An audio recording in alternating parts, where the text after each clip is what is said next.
This topic is birth-related stressors. Newborn respiratory distress. Signs of respiratory distress in the newborn include sustained tachypnea. That would be a respiratory rate of more than 60 breaths per minute. Apneic episodes of more than 20 seconds. Nasal flaring, retractions, the pulling in between the ribs and above the sternum during inhalation, using those accessory muscles to breathe, and grunting while breathing. There are different types of newborn respiratory distress I will discuss in this video. Respiratory distress syndrome, transient tachypnea of the newborn, meconium aspiration syndrome, and persistent pulmonary hypertension of the newborn. Let's first look at respiratory distress syndrome. This results from surfactant deficiency causing alveolar collapse and diffuse atelectasis. Remember what a surfactant is. It is produced in the lungs and its function is to prevent alveolar collapse during expiration. When that collapse happens, it causes the newborn to have to work harder to breathe. Clinical features include prematurity. The more premature a newborn is, the more at risk they are for respiratory distress syndrome. In utero, surfactant production normally doesn't start until about 24 weeks gestation, and it is not produced in enough quantity to prevent atelectasis until about 32 weeks. The newborn will show signs of severe respiratory distress and cyanosis, and it presents shortly after birth. Treatment. This is due to surfactant deficiency, so we will administer surfactant, and sometimes repeat doses are required. Respiratory support to establish PEEP, positive end expiratory pressure. Prevention. Administering corticosteroids if preterm birth is anticipated. These will expedite fetal lung maturity and cause surfactant production in the fetus. Complications. Bronchopulmonary dysplasia. This is a lung disease that is chronic. It is usually seen in premature infants that required long-term oxygen therapy. Transient tachypnea of the newborn. This occurs when there is inadequate alveolar fluid clearance at birth. This includes fluid, mucus, or aspiration of amniotic fluid.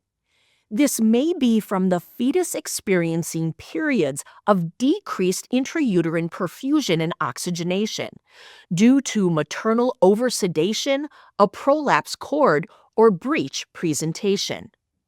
Risk factors include cesarean birth. Because with a cesarean birth, the newborn hasn't had the natural squeezing that it normally would experience during a vaginal birth. That squeezing helps push that fluid out. Prematurity, because they are missing the physiologic and pulmonary changes that occur late in gestation. Maternal diabetes mellitus, resulting in macrosomia requiring cesarean birth.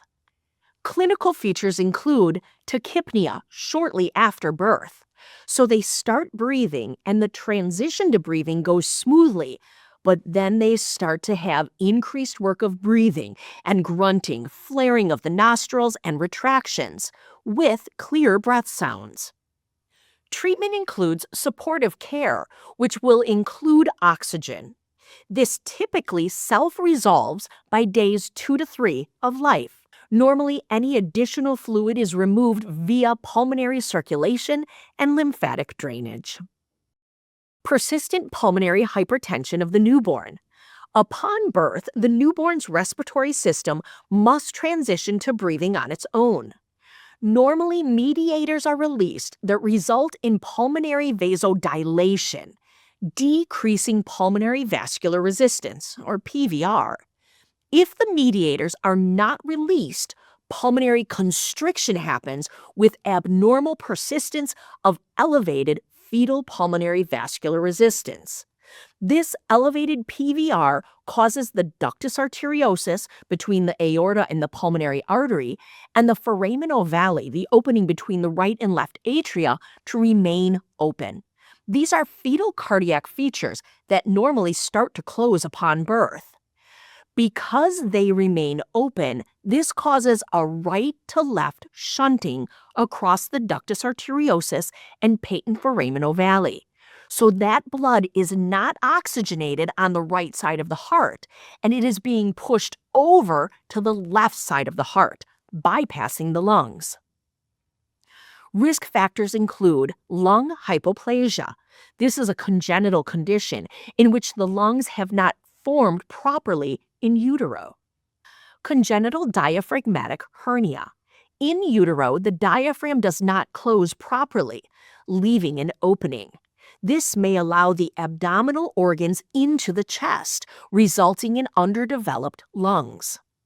Meconium aspiration syndrome, maternal smoking, obesity, or asthma, congenital heart defects, and infection like neonatal pneumonia. Clinical features. These are all the same features we see with respiratory distress: tachypnea, retractions, nasal flaring and grunting, and severe cyanosis because unoxygenated blood is being circulated. It occurs within 24 hours of birth. Preductal oxygen saturation is higher than postductal oxygen saturation. I want you to look at the middle image here.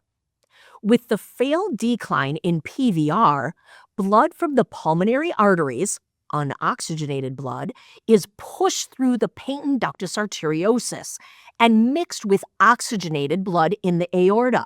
So the blood in the aorta has a normal higher oxygen saturation, but after it mixes with the unoxygenated blood postductal, the oxygen saturation is lower. Treatment is to decrease the PVR, to reverse the shunting, and that can be done with supplemental oxygen, which will act like a vasodilator for the pulmonary system. Inhaled nitric oxide, another vasodilator that also affects the smooth muscles of the pulmonary vessels. Meconium aspiration syndrome. The body responds to hypoxia with increased peristalsis and the relaxing of the anal sphincter. So meconium in the amniotic fluid is an indication that the fetus may have experienced hypoxia at some point. Inhaled meconium happens when the newborn has inhaled meconium in the amniotic fluid while in utero. Then the meconium travels further into the pulmonary system with the first breaths that the newborn takes. In the lungs, meconium causes bronchial obstruction, an inflammation and trapping of air in the distal airways. The alveoli become overdistended. Risk factors include post-term pregnancy, fetal stress or hypoxia in utero causing the passing of meconium. This stress or hypoxia may be due to maternal infection or umbilical cord compression. Clinical features include respiratory distress, pallor, cyanosis, apnea, bradycardia, rales and rhonchi heard during auscultation, hypoxemia, and these newborns are typically symptomatic at birth. Nursing interventions for meconium aspiration syndrome. Request the resuscitation team at birth if meconium-stained amniotic fluid is present. This will make additional trained personnel available for any resuscitation efforts that may be necessary. Nasal and oral suctioning may not be enough for the newborn with meconium aspiration syndrome. Treatment includes respiratory support with oxygen and may include intubation and supportive care. Complications include pneumothorax, which is a potentially life-threatening situation, infection from the meconium down in the lungs, and persistent pulmonary hypertension of the newborn.